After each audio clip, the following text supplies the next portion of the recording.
국방 예산 50조 원 시대, 슈퍼 예산 어디에 어떻게 사용될까요? 작지만 강한 군대 구현, 국방 사이버 안보 역량 강화를 위해 우리 군은 어떤 계획을 세웠을까요? 특집 국방 포커스, 2020 대한민국 국방을 말하다 제1부 지금 시작합니다.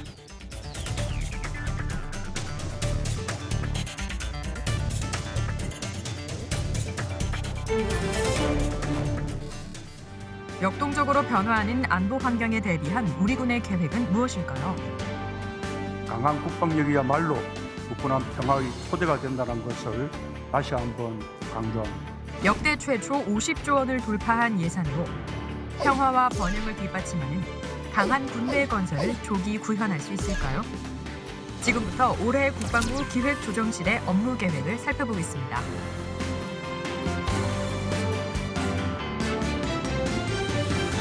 승객 여러분, 안녕하십니까? 윤지연입니다. 지금부터 국방부 기획조정실의 올해 업무 계획을 살펴보겠습니다. 함께 분들 소개해드리죠. 김정섭 국방부 기획조정실장 나오셨습니다. 네, 안녕하십니까? 최수동 한국국방연구원 책임연구위원 나오셨습니다. 안녕하십니까? 권헌영 고려대학교 정보보호대학원 교수 나오셨습니다. 네, 반갑습니다. 특집 국방 포커스. 오늘은 사이버 안보 관련 정책뿐만 아니라요. 국방부가 업무를 잘 추진할 수 있도록 계획하고 조정을 담당하는 기획조정실의 주요 업무를 살펴보고 있습니다. 실장님, 네. 거의 1년 만에 네, 네. 뵀습니다. 네. 그런데 여전히 활발하시고요. 네, 에너지가 넘칩니다. 감사합니다. 네, 가장 궁금한 것이 올해 네. 기획조정실의 네. 주요 업무 아닐까 싶은데 네, 네. 어떻게 달라지고 네. 무엇이 또 새롭게 들어갔습니까? 네, 기조실은 이제 직접적으로 이제 3개국을 관장하고 있는데요. 기획관리관실에서 대국회 업무를 하면서 군 조직과 정원, 그다음에 혁신 업무를 담당하고 또 이제 계획예산관실에서는 우리 국방 재정 정책을 총괄하면서 국방 예산을 편성하고 또 운영하고 집행 결산하는 그런 역할을 하고 있고 이제 정보화 기획관실에서는 이제 정보화 정책, 사이버 분야의 네. 업무를 하고 있습니다. 네. 올해 기조실에서 하는 업무는 크게 이제 그러니까 조직, 예산, 그다음에 이제 정보화 정책을 총괄하는 것인데요. 올해 저희가 업무 중점들을 이렇게 3가지로 좀 뒀습니다. 네. 그 첫 번째는 예산입니다. 지금 역대 정부 최초로 저희가 국방 예산 50조 원 시대를 네. 맞았습니다. 예산 규모가 커진 만큼 예산을 낭비 없이 효율적으로 집행하는 문제가 더욱 커졌다고 하겠습니다. 네. 특히나 요즘 경기가 안 좋으니까 이 국가 재정이 이제 차지하는 역할이 커지거든요. 네. 과거 보면 이제 국방비 규모는 큰데 사실 좀 이부령이 좀 있어가지고 집행률이 좀 낮았다는 지적들이 있었는데 올해는 예산이 이제 더 커진 만큼 이런 부분에 유념해서 좀 하려고 하고요. 예. 또 앞으로도 예산은 커졌지만 역시 계속해서 불효불급한 예산은 좀 줄여 나가면서 또 필요한 부분에 재원이 좀 집중될 수 있도록 그런 세출 구조 조정도 예. 해나갈 계획입니다. 그다음에 두 번째로 저희가 역점을 두고 있는 것은 이제 조직과 인력 측면의 문제입니다. 지금 이제 국방이 당면한 여러 가지 도전 중에 중요한 것이 이제 국가 전체적으로 인구 감소. 네. 그게 또 이제 우리 이제 국방의 또 병력 자원 감소로 이루어지지 않습니까? 그래서 국방이 저희가 하는 것은 더 이상 이제 대병력 위주로 이런 병력 집약청 군 구조를 유지하기는 어렵기 때문에 저희가 이것을 보완하기 위해서 여러 가지 일들을 하고 있습니다. 네. 그 중에서 이제 인력 측면에서는 인력 구조를 좀 재설계해 줘야 됩니다.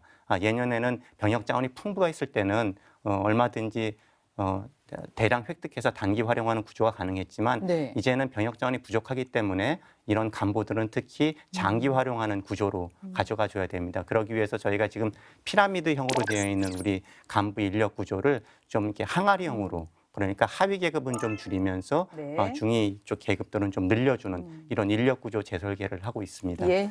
그리고 이제 마지막으로 저희가 역점 드는 것이 역시 국방 사이버 안보 역량 강화입니다. 네. 그래서 임무 수행 체계를 재정립한다든지 그다음에 특히 인력의 전문성 정예화, 네. 그다음에 이제 사이버 방어 체계 기술적 측면에서의 어떤 고도화 그리고 이제 국제 협력, 사이버 국제 협력 이런 측면에서 저희가 역점을 두고 있습니다. 네. 두 분 전문가들은 어떻게 생각하시는지 지금 이제 주요 업무 중점 설명해 주셨는데요. 좀 간단하게 평가 좀 해주시겠습니까? 먼저. 네. 예. 네. 전반적으로 올해 그 중점 업무가 이제 정부에서 추진하는 정책에 부합되고 그런 편이라고 생각을 합니다. 네. 그리고 현재 미래를 대비해서 우리가 군사력 건설을 어떻게 해야 될 것인가 지금 꼭 해야 될 그런 예. 이야기들 좀 횟수 정책을 주요 정책으로 하고 있다고 생각하고요. 특히 그 인력 구조 재설계는 상당히 어려운 일인데 과거 네. 정책 그 경우를 봤을 때는 그를 지속적으로 잘 추진될 수 있도록 했으면 좋겠습니다. 네. 교수님, 네. 뭐 기조실장님 계시니까 사이버 분야에 예산 좀 더 늘려달라는 네. 요청부터 예. 드려야 될 것 같고요. 우리가 지금 뭐 북한 이슈도 있고 중국 이슈도 네. 있고 그래서 사이버 공격을 지금도 많이 받고 있어요. 지금 우리가 사고가 안 난다고 발표가 안 난다고 해서 공격이 없는 게 아니고 네. 매우 우리가 이제 그동안 역량을 강화해서 잘 막고 있는 거거든요. 네. 근데 군 구조가 개편돼서 첨단으로 간다는 뜻은 사이버 전문 인력들과 역량을 통해서 이렇게 이제 잘 막아내는 것도 있지만 네.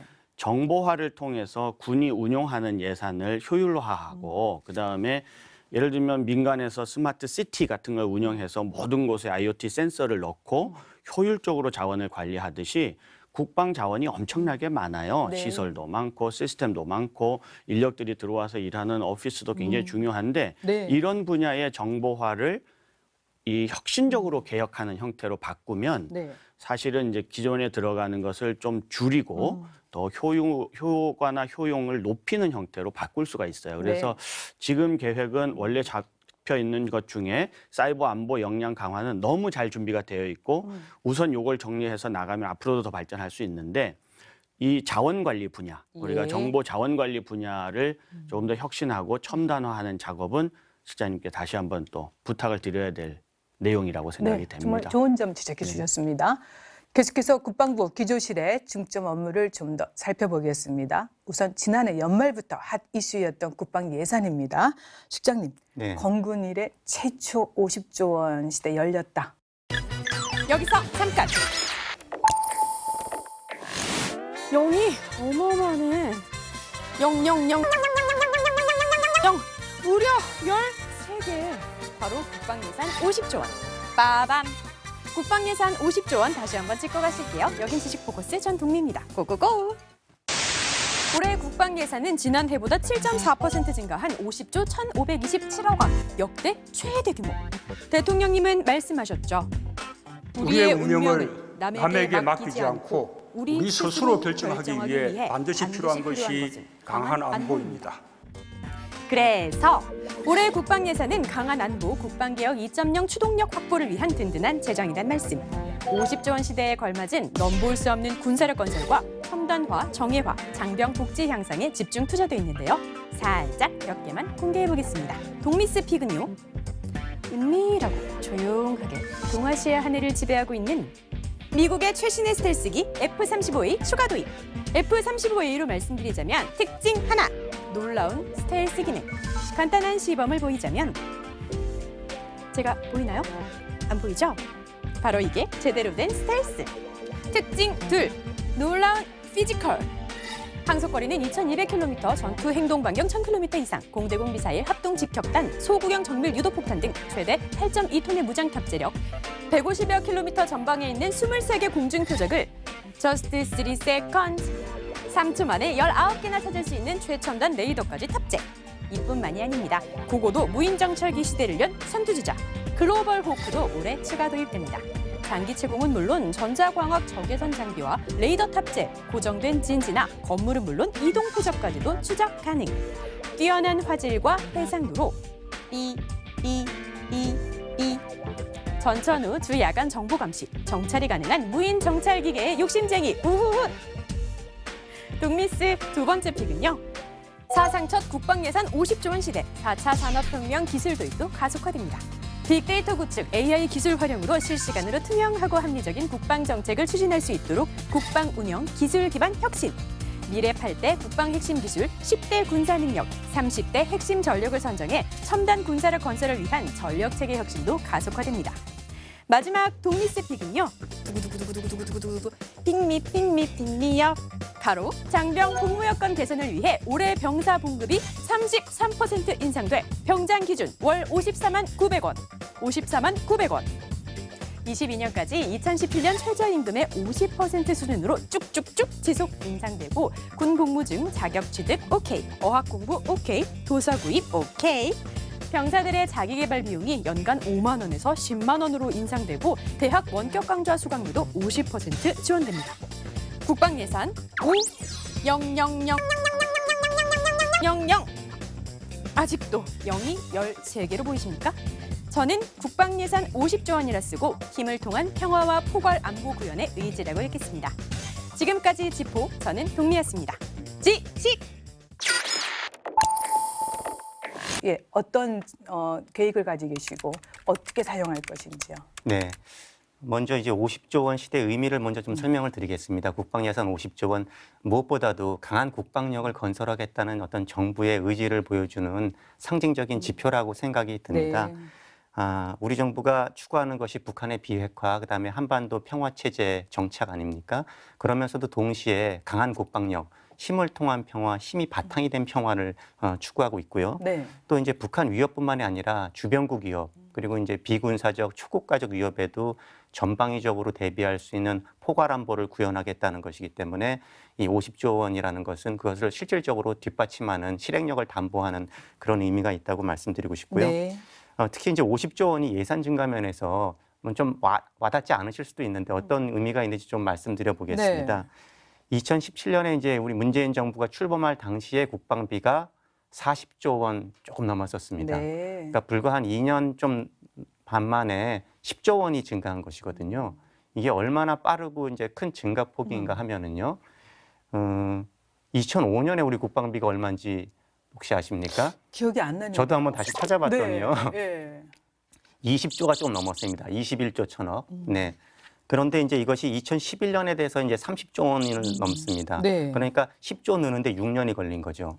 그리고 2011년에서 다시 국방비가 40조 원 되는데 2017년이 됩니다. 그러니까 또 6년이 걸려서 또 10조 원 는 겁니다. 예. 그러니까 그만큼 10조 원이 느는데 이렇게 오랜 시간이 걸렸었는데 지금은 이제 2년 만에 네. 이제 10조 원이 늘어서 50조가 된 것이고요. 국방 예산 증가율 면에서만 보더라도 지금 현 정부의 평균 국방비 증가율이 7.6%입니다. 네. 지난 정부 평균 국방비 증가율이 4.1, 지지난도 5.2%였거든요. 그러니까 이런 것만 보더라도 이제 국방력을 강하게 건설하겠다는 의지를 충분히 보여준다고 생각이 들고요. 국방비 편성을 좀 세부적으로 좀 말씀드리면 네. 크게 두 가지 아닙니까? 이제 방위력 개선비와 전력 운영비인데 군사력을 건설하는 이제 방위력 개선비에 좀 더 역점을 뒀습니다. 네. 그래서 작년 대비해서 이 분야가 8.5% 증가해서 예산으로는 16조 6,804억 원이 편성됐고 여기에는 이제 북핵, WMD 네. 대응 전력, 그다음에 이제 전자권 전환에 필요한 전력들이 좀 빠짐없이 반영이 됐습니다. 그리고 이제 군사력을 운용하는 이런 예산에는 작년 대비 6.9% 증가해서 33조 4,723억 원을 편성했습니다. 네. 그러니까 뭐 군사력 무기 체계만 획득해서 되는 것은 아니고 이것을 운용하려면 군수 지원이 돼야 되고 교육 훈련을 해야 되고 시설 보건 복지가 돼야 되니까요. 이런 부분의 사업들도 빠짐없이 반영했다고 말씀드리겠습니다. 네. 박사님. 네. 국방비 50조 원 시대. 사실은 박사님께서 가장 관심과 또 우려 속에 지켜봤을 것 같습니다. 네. 이제 주변국과 비교해 봤을 때 네. 우리의 국방 예산 어떤지 좀 분석해 주시고요. 또 주변에서는 또 너무 가파른 상승세 아니냐라는 목소리도 나오고 있는데 어떻습니까? 예, 먼저 이제 국방 예산을 규모할 때는 GDP 대비 얼마냐. 최근 우리 정부는 이제 극하게 증가해서 현재 2.44% 정도 좀 GDP 대비하고 있습니다. 네. 이제 미국이 3.19%, 러시아가 2.94%. 이거보다는 좀 우리가 좀 낮고 반면에 중국이나 일본보다는 좀 높은 수준입니다.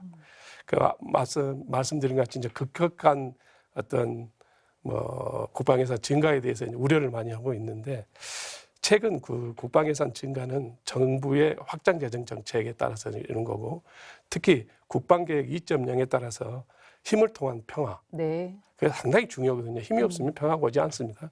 그다음에 책임 국방들을 구현하기 위한 하나의 정부의 안보에 중시하는 네. 그러한 어떤 강력한 기조에 기반해서 증가하고 이렇게 생각됩니다. 네. 그래서일까요? 정경도 국방부 장관은 단 1원도 낭비되지 않도록 국방 운영의 효율성을 극대화해야 한다고 강조했습니다. 그래서요. 최 박사님께 질문드리겠습니다. 네. 국방 예산 잘 써야 되기 위해서는 뭐 눈에 지금 나오고 있는 얘기가 2월 불용 최소화, 예. 그리고 집행률을 향상시키기 네. 위해서 노력해야 된다. 네. 그럼 그렇게 하기 위해서 무엇이 필요합니까? 예.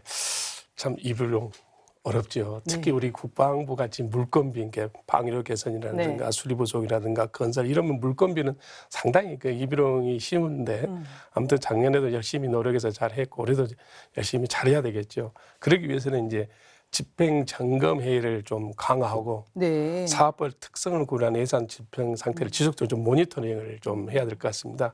그래서 집행력 제고를 계속 노력을 해야 하고. 특히 그 19년도 집행 결과를 잘 분석을 해서 네. 그 이제 집행이 부진한 사업들이 좀 있거든요. 그런 것은 중점 관리 사업으로 좀 관리를 좀 했어야 되겠다. 네. 특히 이제 작년도를 보면 특별회계가 항상 좀 어렵습니다. 집행력 올리기가 특별회계요? 예, 특별회계가. 그래서 우리가 2개의 특별회계가 있는데 거기에 대해서 좀 관심을 갖고 더욱더 좀 관리를 해야 될 것 같고요. 또한 예산이 전년대보다 대폭 증가됐다든가. 이게 좀 대폭 증가되면 우리가 관세비나 이런 것 때문에 관리가 쉽지 않거든요. 네. 그런 부분이라든가 단년차 신규 사업 등에 대해서는 좀 집행 계획을 보다 좀 구체적으로 좀 초반 지금 전반기 뭐 3, 4월이라도 좀 강화를 해야 되지 않을까 생각하고요. 또한 이제 정부 정책에 따라서 하고 있는데 이제 경기 변동에 선제적으로 대응해서 서민 생활 안정을 위해서 지금 정부에서는 지금 조기 집행 계획을 세우고 있단 말입니다. 네. 우리가 이제 2020년도 조기 집행 대상 예산이 약 19조 1,900억 정도 되는데 네. 그중에 이제 52.5%, 즉 10조 778억 원을 이제 전반기에 집행을 하는데 이 부분을 이제 좀 잘 집행을 해야지. 네. 지금 코로나 바이러스 이런 문제도 있고 그래서 그런 부분에 상당히 어렵지만 네. 국방부가 좀 잘 해야 될 거 아니냐 이런 생각을 해보요. 특히 우리 같이 이제 물건을 많이 한다는 우리 국방 분야는 좀 제도 개선이 필요하지 않을까 그런 생각을 좀 저는 생각을 하고 있습니다. 네. 실장님, 이런 네. 말씀 뭐 고민하고 계실 것 같습니다. 국방부 계획이 다 있겠죠? 네, 있습니다. 네. 그 참 돈을 쓰는 것도 쉽지가 않습니다. 특히 국방은 뭐 상용품을 어디 그냥 가서 사오는 것이 아니라 다 국방 규격이 있고 또 아까 최 박사님 말씀하신 대로 이제 물건비 속성이 있어가지고 예, 어려움은 있지만 저희가 이제 18, 19년 국방 예산 집행률을 먼저 잠깐 좀 말씀드려 보겠습니다. 네. 18년에는 2월 불용액을 합쳐서 약 2조 원이 넘었었습니다. 근데 작년에는 19년에는 이 불용액이 1조 6,542억 원이었습니다. 그러니까 네. 집행을 못한 이 불용액이 한 4,100억 원 정도로 대폭 축소를 했었습니다. 그래서 저희가 작년에는 집행률을 그래도 꽤 안정적으로 가져갔었는데 자평해 보면 연초부터 좀 제도 개선을 열심히 하고 네. 또 집행 점검을 좀 열심히 했던 그런 측면이 있었다고 생각이 듭니다. 예컨대 이제 기재부와 협의해서 시설 사업비 어떤 총 사업비를 단축을 했고요. 네. 그렇기 때문에 이제 총 사업비가 큰 이런 시설 사업들의 집행률을 높인 게 좀 주요를 했고 특히 이제 하반기부터는 저희가 이제 불용이 예상되는 그런 사업들을 조기에 식별을 해서 그것을 또 재사용하는데 역점을 뒀기 때문에 좋은 결과가 있었다고 봅니다. 그래서 올해도 집행률 제고를 위해서 여러 가지 제도 개선을 좀 추진 중인데요. 네. 그 총사업비 대상 사업 범위를 축소하거나 또 협의 기간을 단축하는 이런 일들을 하고 있고 지금 현재 이제 기재부가 통제하고 있는 이전용이나 조정 이런 항목들을 일부를 국방부가 좀 할 수 있도록 이렇게 융통성을 부여할 수 있도록 좀 협의를 하고 있습니다. 예. 만약에 그렇게 되면 좀 더 융통성 있게 네. 신속하게 예산 집행이 가능하기 때문에 불용 축소에 기여할 것이라고 보고요. 그리고 이제 집행은 이런 제도 개선도 필요하고 우리 최 박사님 말씀하셨듯이 이제 집행 점검이 매우 중요합니다. 네. 그래서 저희가 매월 집행 점검단 회의를 하고 각 분과 같이 하고 있고 네. 또 특히 이제 현장을 또 직접 방문해서 집행이 부진한 그런 곳은 방문해서 애로가 뭔지 문제점이 뭔지 이런 걸 파악해서 해결해 주려는 그런 노력들을 하고 있습니다.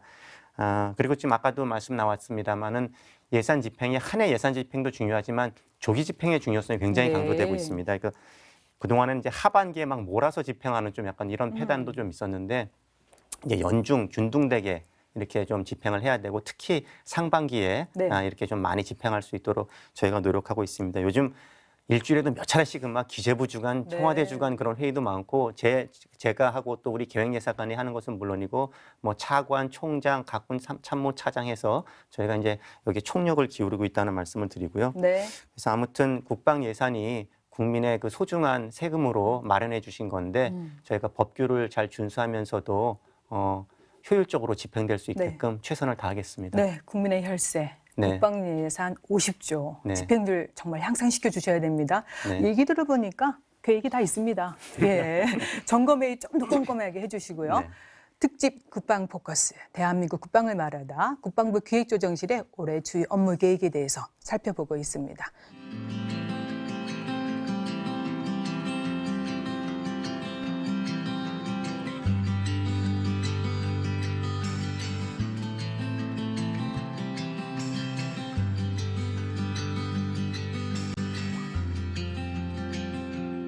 권 교수님, 세계 주요 국가들이 국방 사이버 안보 역량 강화에 정말 주력하고 있습니다. 그런데 이제 현재 민간과 공공 영역을 가리지 않고 사이버 공격이 발생하고 있단 말입니다. 그래서요, 최근 사이버 공격의 동향, 특징이 어떻습니까?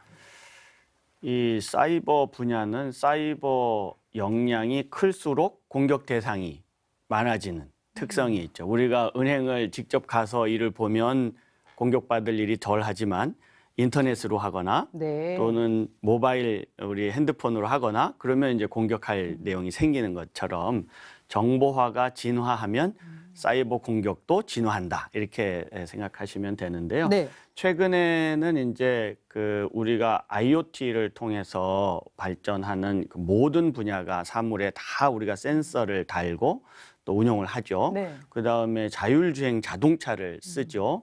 집에서는 인공지능 스피커한테 일 시키죠. 네. 그다음에 뭐 그 오토메이션을 넘어서 이제 스마트 허브가 홈에 들어와 있잖아요. 네. 뭐 냉장고도 연결돼 있고 스마트 텔레비전도 돼 있고 그러니까 공격의 내용이 이제 굉장히 다변화하고 다양화된다는 네. 그 특징을 갖고 있어요. 여기서 잠깐! 사이버 리스크, 사이버 위험이란 무엇일까요? 궁금해?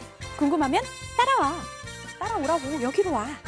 지식 포커스 전동미입니다. 사이버 리스크, 사이버 위험이란 사이버 공간에서 개인정보나 기타 중요한 정보가 유출되거나 사이버 공격을 받아 손실을 입을 수도 있는 위험. 진화 속도가 빠르고 방향 예측도 어려워 4차 산업혁명의 복병으로 불리기도 하지요. 특히 국방 관련해서 이런 일이 생긴다면 그건 안보 대혼란 그 자체. 한국인터넷진흥원에서 올해 예상되는 7대 사이버 공격을 발표했습니다. 일상으로 파고든 보안 취약점, 공공기관, 기업으로 확대되는 랜섬웨어 공격,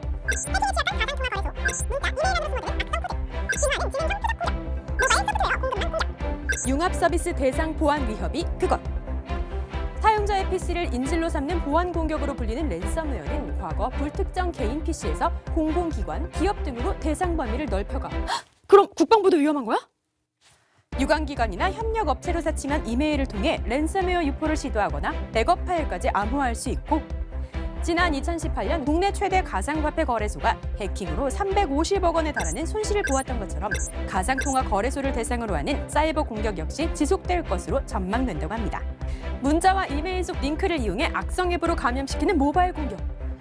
그렇다면 일과 후 휴대전화 사용하는 우리 병사들도 위험한 거야? 헐! 그렇다면 사이버 공격 어떻게 예방할 것이냐? 인터넷 공유기, IP 카메라 등 사물 인터넷 기기에 대한 안전한 초기 비밀번호 설정, 최신 보안 업데이트, 취약점 점검 등 보안 관리를 철저히 하는 게 기본. 대응 체계 강화를 위한 관련 기관들의 위협 정보 공유는 필수. 한순간의 국가 기능을 시킬 수 있는 사이버 공격에 개인 기관 범국가적으로 철저히 대비해야 한답니다. 지난해 역대 정부 최초로 국가 사이버 안보 전략이 발표됐고 이에 발맞춰 우리 군에서는 국방 사이버 안보 정책서를 발간했죠. 국방 분야에서 사이버 공간은 제5의 전장. 우위 달성을 위한 국방 사이버 안보 역량 강화에 다각적인 노력, 신속한 추진, 든든한 지원이 반드시 뒷받침돼야겠습니다. 지금까지 지포의 동미였습니다. 지식! 최근에는 뭐 헬스케어 이런 데도 좀 이제 스마트 기기들을 우리가 막 장착하고 심지어는 몸에도 넣고 이렇게 되니까 공격이 이제 아주 우리가 생각할 때 특수한 분야의 사람들만 공격의 대상이 된다. 이렇게 보기가 어려워요. 네. 그러니까 뭐 국방만 막아야 된다. 뭐 금융은 따로 막아야 된다.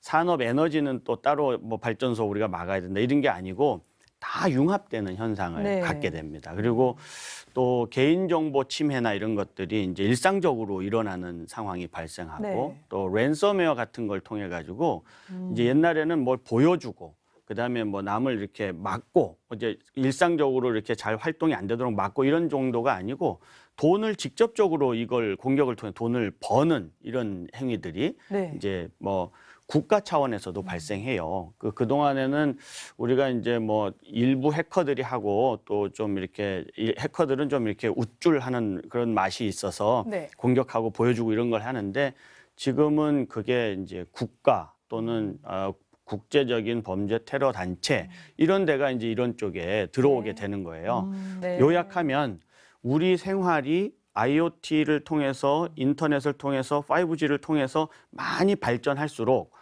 공격 양상이 다변화되고 다양화돼서 일상적으로 일어나는 상황이다. 이렇게 보시면 되겠습니다. 그러니까 민간 공군 영역 가리지 않습니다. 가리지 않죠. 네, 네. 일상화되고 있다는 얘기인데 네. 그래서 보이지 않는 전장이라도 하고 또 제5의 전장이라고도 불리는 사이버 공간에서의 대응 명령 강화. 실장님 정말 시급하지 않습니까? 네. 그래서 국방부는 지난해죠. 국방 사이버 안보 역량 강화 계획을 수립했잖아요. 네. 현재 어떻게 진행되고 있습니까? 네. 먼저 이제 작년까지 해서 발전시킨 내용부터 좀 말씀을 드리겠습니다. 네. 첫 번째로 저희가 이제 임무 수행 체계를 정립했습니다. 사실 사이버는 기존의 어떤 다른 분야랑 좀 다른 측면이 있습니다. 우리가 보통 군정, 군령으로 나누는데 네. 사이버 영역도 이게 제5의 전장이라고 한다고 하면 당연히 어떤 사이버 작전의 영역이니까 합참의장이 지휘하는 군령의 성격을 분명히 가지고 있고요. 네. 다른 한편으로는 자기의 시스템은 스스로 지킨다는 어떤 방어의 측면에서 보면 이제 각군 총장이 책임지는 군정적 성격도 있거든요. 네. 이게 복합적인 성격이 있는데 저희가 이제 여러 가지 검토와 토의 끝에 사이버는 사이버 작전사령부가 합참의 지휘를 받아서 각군의 사이버 작전 센터를 작전 통제하는 네. 이렇게 사이버 지휘 관계를 일원화를 했습니다. 예. 또 이제 인력 정예합니다. 사이버 분야는 무엇보다도 이제 전문성이 있는 인력을 확보하는 것이 무엇보다 중요한데 그동안 저희 군에서 사이버 인력만 별도로 관리하는 인사 시스템이 좀 없었습니다. 네. 그래서 저희가 작년에 사이버 특기를 또 사이버 직렬을 새로 만들어서 사이버 전문 인력이 그 그릇 안에서 운영되고 이게 발전할 수 있도록 그런 인사관리 제도를 저희가 정립을 했고요. 네. 그래도 올해 또 계속해서 연속적으로 추진할 분야는 임무 수행 측면에서는 아까 이런 여러 가지 지휘 관계는 정립했기 때문에 네. 이제 좀 합참을 중심으로 해서 작전 계획이라든지 조리 교범 이런 수행 절차들을 좀 실질화하는 역할을 할 것이고요. 그리고 이제 조직 측면에서는 이제 보강이 계속해서 필요한데 네. 사이버 작전 사령부 예를 들면 뭐 출범한 이후에 지금 꾸준히 증편돼 와서 지금 한 1,000명 넘게 이렇게 됩니다. 근데 사이버 작전 사령부도 계속해서 보강해 나가겠지만 이제 그 밑에 각군에 있는 사이버 작전 센터 또 작전사급 예하의 이 서트들 이런 분야들도 좀 균형적으로 보강해 나갈 계획이고 그리고 이제 특히 강조드리고 싶은 것이 인력 정예합니다. 제가 이제 사이버 전문 특기와 이제 직렬을 만들었다고 말씀드렸는데 또 저희가 사이버 전문 직위라는 것을 만들었습니다. 그러니까 네. 사이버 관련 여러 직위 중에 뭐 한 2,100개가 되는 것으로 저희가 이제 파악을 했는데 그 중에 뭐 인사나 행정이나 이런 공통 지원 기능 외에 순수하게 사이버 전문성이 요구되는 직위가 한 1,400여 개 되는 것으로 저희가 이제 식별을 했고 예. 그 사이버 전문 직위에 사이버 전문 인력이 잘 매칭될 수 있도록 이렇게 네. 할 계획입니다. 또 사이버 전문 인력도 저희가 이제 좀 그 제대로 분류하고 인사 관리하기 위해서는 초급, 중급, 고급, 특급 이렇게 4단계로 사이버 인력들을 이렇게 분류할 수 있는 기준을 마련했고요. 네. 그래서 이런 전문 직위에 이런 저희가 분류한 인력들이 잘 매칭될 수 있도록 그렇게 할 계획이고 한꺼번에 되진 않겠지만 올해 한 70% 정도 그 전문 직위에 전문성 있는 인력들이 배치되도록 할 계획이고 네. 내년에는 2021년에는 100% 확보를 목표로 하고 있습니다. 그래서 핵심은 전문성 있는 인사들을 저희가 잘 획득하고 또 그 안에서 교육하고 또 여기서 보직하고 네. 또 진급시켜 나가는 사이버와 관련된 어떤 종합적인 인사관리 제도를 좀 이번에 역점을 두겠고요. 마지막으로 이제 전력 분야입니다. 사이버도 역시 이제 뭐 맨손으로만 하는 것은 아니라 네. 사이버 방어 체계가 이제 고도화돼야 되는데 이 분야에 대해서 저희가 역점을 둘 예정이고요. 사이버 공격을 이제 대응 유형에 따라 뭐 저희가 이렇게 유형해 본다면은 그러니까 예방, 탐지, 분석, 대응, 그다음에 복구 뭐 이렇게 나눌 수가 있습니다. 그래서 이 유형별로 저희가 필요한 어떤 체계를 지금 갖추려고 합니다. 네. 그러니까 예컨대 예방과 관련돼서는 취약점 통합 관리 체계라든지 또 탐지를 위해서는 위협 징후 분석 체계, 그다음에 이제 분석을 위해서는 포렌식 기술 등 침해 사고 조사 분석 체계 이제 이런 것들을 갖출 예정이고 예. 하여튼 전반적으로는 저희가 현재 각 분야별로 우리 현재 사이버 능력을 평가하고 그리고 우리가 가야 될 목표를 설정한 다음에 그 갭을 어떻게 메워 나갈 것인가에 대해서 우선순위를 갖고 로드맵을 설정해서 이런 사이버 관련된 기술적인 역량을 좀 갖춰 나갈 계획입니다. 근데 실장님 많은 전문가들이 이제 사이버 안보 분야 네. 인재 영입이 쉽지 않다라는 얘기도 합니다. 네, 이제 네. 아무래도 사이버 안보 전문가들이 전 세계적으로 지금 인기 집중이 되고 있기 때문에 과연 국방 분야의 영입이 가능할까 이런 이야기입니다. 그래서 교수님, 의원이 교수님께 여쭙겠습니다. 사이버 작전 수행을 위한 인력의 중요성 그리고 우수한 인재 영입 어떻게 해야 되겠습니까? 이 우수한 인재는 전쟁 중이죠. 이 인력 쟁탈전이 엄청납니다. 우리나라에서 매우 뛰어난 해킹 능력을 가지고 있는 사람들이 누가 돋보이면 실리콘밸리 같은 데에서 보안업체를 운영하는 쪽에서 뭐 수십억씩을 주고 스카우트해 가는 네. 상황이에요. 그래서 좀 벌어지고 있는데 현재는 바깥에서 역량 있는 사람을 군으로 이제 모셔오는 예. 방식 그리고 어린 사람들부터 이제 교육을 해서 양성을 해서 군에 이렇게 보내는 방식 이런 것들을 하고 있죠. 네. 저희 고려대학교 사이버국방학과가 이제 이 사이버 전문 사관들을 양성하는 국방부 계약학과로 운영되고 있습니다. 네. 수학 과학에서 전국 단위 1% 안에 드는 의대를 포기하고 네. 국방에 헌신하고자 해서 오는 친구들이 많이 오는데 이 친구들 얘기를 들어보면 국방 분야에서 사이버 전문 인력으로 지속적으로 성장하는 과정이 눈에 이렇게 확 드러나지 않는다는 거예요. 그러니까 지금 좀 전에 실장님이 말씀하신 것처럼 사이버 분야 인력 관리 체계가 이제 지금 완비가 돼 가고 있잖아요. 네. 이 내용들이 이제 국민들한테 많이 알려지고 이 분야의 전문가들이 다른 국방 분야하고는 좀 다르게 사이버 분야에서 전문성을 인정받고 군에서 충분히 해서 역량을 갖추잖아요. 그러면 민간 시장에서의 몸값이 매우 높아집니다. 네. 이게 이스라엘과 미국의 현실이에요.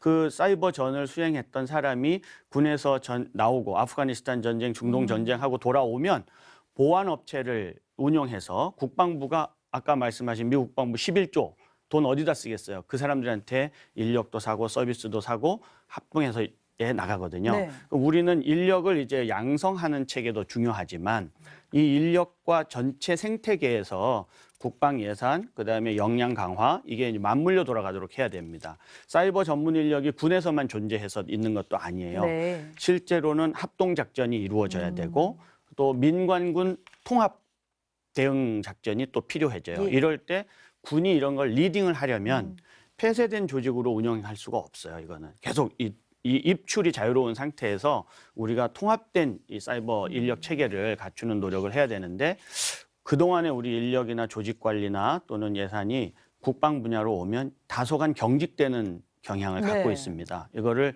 조금 우리 뭐 워낙 혁신적인 분이시니까 우리 실장님 아주 일하시는 동안에 이런 걸 좀 체계를 예. 잘 바꿔주시면 좋겠습니다. 네. 이제 아울러 국방개혁 2.0의 핵심 과제입니다. 병력 구조 감축에 따른 국방 이제 인력 구조 재설계 기조실 올해 어디에 중점을 두고 추진할 예정인지요? 좀 더 구체적인 설명 부탁드리겠습니다. 네, 먼저 이제 인구 감소로 인한 병역 자원 감소 추세 다시 한번 간단하게 말씀드려 보겠습니다. 19년에는 병역 가용 자원이 한 27만 명 됐습니다. 네. 근데 23년에는 22만 명이 되고요. 25년에는 다시 20만 명으로 감소될 것으로 예측됩니다. 예. 그러니까 21년부터 25년 사이에 이제 가용 자원이 이제 급감하는 네. 거거든요. 그래서 이렇게 병력 감축은 이제 불가피하다고 보고 여기 이제 군이 대처해야 되는데 크게 이제 대처 방향은 두 가지입니다. 첫째는 아까 제가 국방 예산에서 말씀드렸다시피 병력은 줄어들지만 전력, 첨단 전력을 들어옴으로써 이제 우리 전체적인 국방력은 오히려 더 높인다. 이렇게 기술 집약형 군 구조로 간다는 거고요. 두 번째 필요한 것이 이제 군의 인력 구조를 재설계해야 됩니다. 이제 병역 자원이 충분했을 때는 그러니까 대량 획득했다가 단기 활용하는 이런 구조, 이게 피라미드형 구조, 이게 가능했었습니다. 근데 이제 더 이상 그것이 안 되기 때문에 이제는 소수 획득하더라도 군에서 장기간 활용하는 구조로 이렇게 만들어야 되거든요. 근데 이렇게 하기 위해서는 하위 계급들은 좀 숫자는 줄여주고 중간 계급, 그러니까 하위 계급이라면 하사나 소위 계급은 좀 줄여주고 중간 계급은 이제 대위 이하, 대위 이상, 중소령부터 해서 중상사, 여기는 좀 도톰하게 해줘가지고 한번 들어오면 군에서 장기 복무가 가능하게끔 이렇게 해줘야지만이 저희가 최소 필요한 군 구조를 유지할 수가 있습니다. 지금 부사관 평균 활용 기간이 11년 정도 됩니다. 근데 저희가 이제 이런 계획을 통해서 해나가면은 한 16년 가까이 되기 때문에 한 4년 이상 군 복무 기간이 늘어나거든요. 그 얘기는 군의 그 병력 규모가 그만큼 늘어나는 그런 효과가 있습니다. 또 특히 이렇게 이제 간부가 장기 복무하게 되면 당연히 이제 앞으로는 첨단 무기가 많이 들어오기 때문에 숙련도와 전문성 측면에서도 매우 유리하다고 할 수 있겠습니다. 그리고 이제 또 하나 강조할 것이 이제 군의 민간 인력을 저희가 좀 확대하려고 합니다. 이제 군의 직위라는 것이 꼭 뭐 전투 작전만 있는 것은 아니라 여러 가지 비전투 직위들이 있거든요. 여기 교육도 있고 인사도 있고 행정도 있고 이런 분야는 오히려 이제 민간 인력이 들어가서 장기간 보직하는 것이 일의 연속성과 전문성 면에서는 오히려 낫다. 또 이제 부족한 병력을 보충하는 차원에서도 그렇다고 할 수 있겠습니다. 현재 우리 군내 이제 민간 인력 특히 이제 군무원 비율이 5.5%입니다. 전체 중에. 한 3만 2천 명 되는데 이걸 2024년까지 8.8%, 한 4만 4천 명 정도로 이제 늘려갈 계획입니다. 뭐 혹시 군에 왜 이렇게 민간 인력이 많이 필요해? 뭐 이렇게 해서 전투력이 유지되겠어? 뭐 이렇게 걱정하시는 분들도 계실 텐데요.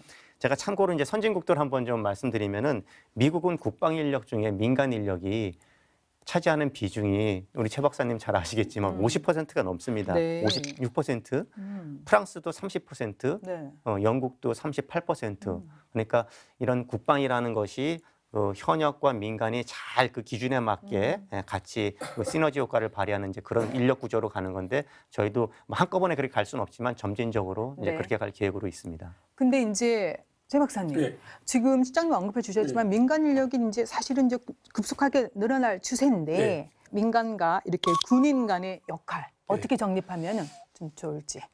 우리는 기본적으로 이제 전투, 작전은 군인이 하고 그러지 않고 나머지 비전투 분야라 그러는데 뭐 컴뱃 서비스, 전투 근무 지원은 민간이 하는. 그러니까 미국도 다 그렇게 하고 있거든요. 그런 기본 하에서 이제 하고 있고 미국이 어느 정도 되냐 민간인이 77만 명입니다. 그래서 이런 부분에서 이제 앞으로는 특히 저는 이제 그런 부분에 민간 인력을 많을 거면 어느 분야의 민간을 많이 해야 될 거냐가 핵심 이슈가 됩니다. 그래서 저희들이 이제 신불별 이제 미국 같이 신불별 인력 배치 기준을 구체화하고 신불 역할을 명확히 해야 되는데 지금 저는 그걸 명확히 하는데 어느 분야에 써야 될 거냐? 저는 우리 국방부가 좀 더 진짜 정책적인 거, 진짜 이 부분 내가 너무너무 강조하고 싶은데 합참이나 그다음에 각군 본부에 진짜 전문 엘리트들이 많이 가야 됩니다. 미국 거를 보면 국방부 합참 각군성에 여기에 보면요. 정책부서의 연방 공무원 전일 계약자가 약 68%입니다. 대단히 많습니다. 그리고 특히 합참은요. 43%입니다. 그다음에 각군 참모총장 안에 민간 인력이 얼마나 있느냐?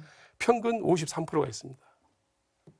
그래서 저는 이제 지금 우리가 민간 인력을 확보하고 막 이런 노력을 많이 하는데 진짜 정책을 담당하는데 진짜 엘리트들이 좀 가고 우리 예비역들이 가서 그 어떤 우리 군사력뿐만 아니라 국방력 전체에 상당히 저는 뭐만 해도 정책 중에 가장 중요한 정책, 인력 정책이라고 저는 생각합니다.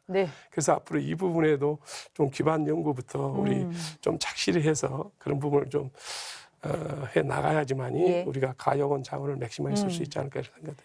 국방 인력 구조 재설계 또 많은 지혜와 또 의견이 모아져야 되겠습니다.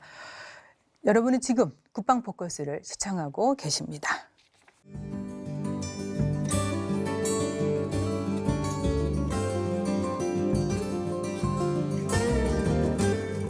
계속해서요. 지난해 국방부가 범정부 차원에서 이제 중점적으로 추진하고 있는 것 중에 하나가 적국 행정, 종합 평가.